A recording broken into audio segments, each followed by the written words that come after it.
Hello दोस्तों, मैं हूं डॉक्टर जगदीश चौधरी।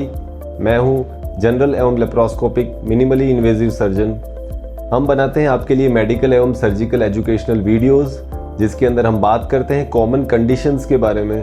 हर वीडियो 1 और वीडियो 2 दो भागों में डिवाइडेड होता है। वीडियो 1 जो होता है वो नॉर्मल आसान शब्दों में हम जो बीमारी है उसको डिलीवर करते हैं, उसके सिम्टम्स बताते हैं ताकि आसानी से आप उस बीमारी को समझ पाएँ। वीडियो 2 डेडिकेटेड होता है सर्जिकल एवं मेडिकल स्टूडेंट्स के लिए, जिसके अंदर हम OT ऑपरेशन थिएटर के जो फुटेजेस हैं वो शेयर करते हैं, साथ ही रिसेंट अपडेट्स, मेडिकल टर्मिनोलॉजी में जो रिसेंट एडवांसेस हैं उसे बताते हैं। तो दोस्तों शुरू करते हैं आज का वीडियो। आज का टॉपिक है हर्निया। हर्निया क्या होता है? हर्निया आसान शब्दों में आप इस तरीके से समझिए, हर्निया एक तरह से पेट की जब दीवारें किसी जगह से वीक होती है, वहाँ से पेट का कंटेंट जैसे कि आंतों का आना या फिर ओमेंटम या फैट या पेट की कोई भी चीज़ बाहर की तरफ आती है, इसे हम आसान शब्दों में हर्निया कहते हैं। कितने टाइप्स का हर्निया हो सकता है? What are the types of hernia?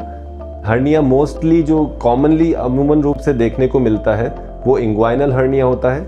इसके अलावा फीमोरल हर्निया, अम्बलिकस यानी नाभि के आसपास से बाहर आना, इसे हम umbilical hernia, supra umbilical, para umbilical, epigastric ventral hernia, या फिर पहले कभी ऑपरेशन हुआ हो तो उस स्कार से हर्निया का आना, जिसे हम इंसिशनल हर्निया भी कहते हैं। सिम्टम्स, इसके क्या लक्षण हो सकते हैं? इसके लक्षणों में आमतौर पर हल्का फुल्का दर्द होना, या फिर अगर कोई आंत का टुकड़ा उसमें आके अटक जाता है तो ऐसी स्थिति में लगातार उल्टियां आना या फिर दस्त लगना, और जो पेट का निचला हिस्सा है उसमें उभार होना या सूजन होना, ये आमतौर पर इसके लक्षण देखे जाते हैं। अगर हर्निया की गिठान के अंदर आंत का टुकड़ा अटकता है, ऐसी स्थिति में उसकी यानी खून की सप्लाई रुक जाती है, जिसे हम स्ट्रैंगुलेटेड हर्निया बोलते हैं। ये एक सर्जिकल इमरजेंसी होती है। इसका डायग्नोसिस कैसे करें? इसका पता कैसे लगाएं कि हर्निया कैसा है? तो इसका जो डायग्नोसिस है वो मोस्टली क्लिनिकल डायग्नोसिस होता है, यानी कि पेशेंट को, मरीज को एग्जामिन करने से हम पता लगा सकते हैं कि ये हर्निया है।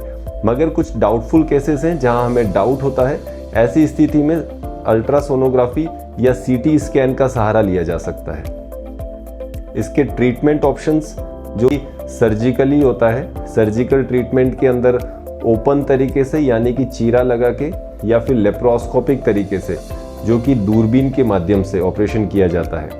जो चीरा लगा के ऑपरेशन होता है इसे ओपन हर्निया मैश रिपेयर या फिर लिक्टेनस्टीन मॉडर्न हर्निया रिपेयर भी कहते हैं। इसके अंदर हम हर्निया के ऊपर चीरा लगा के उस हर्निया की गांठ को फिर से अपने जगह पहुंचा के उसे रिपेयर करते हैं। साथ ही उस हर्निया डिफेक्ट के अंदर उसके ऊपर की तरफ एक जालीनुमा यानी कि मैश जैसा स्ट्रक्चर बिछाया जाता है, जो कि धीरे धीरे शरीर का पार्ट बन जाता है। इसकी रिकरेंस रेट्स लेस देन 1% देखी गई है।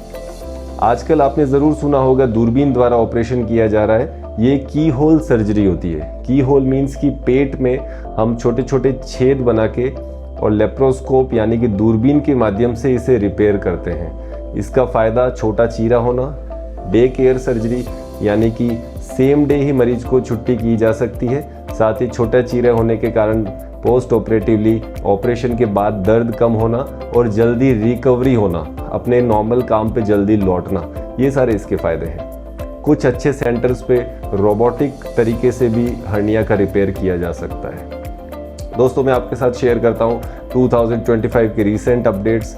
इसके अंदर लेप्रोस्कोपिक सर्जरी को गोल्ड स्टैंडर्ड माना गया है, साथ ही ओपन सर्जरी भी गोल्ड स्टैंडर्ड है, पर लेप्रोस्कोपिक सर्जरी और इसे डे केयर सर्जरी के अंदर डाला गया है। डे केयर सर्जरी मीन्स कि सुबह ऑपरेशन हुआ, शाम को मरीज़ अपने घर जा सकता है। इसमें किसी तरह की कोई एंटीबायोटिक्स की ज़रूरत नहीं होती है। दोस्तों ये था हमारा आज का वीडियो हर्निया के बारे में। इसी तरह के इंटरेस्टिंग मेडिकल फैक्ट्स जानने के लिए आप हमारा चैनल सब्सक्राइब कर सकते हैं। मैं हूँ डॉक्टर जगदीश चौधरी।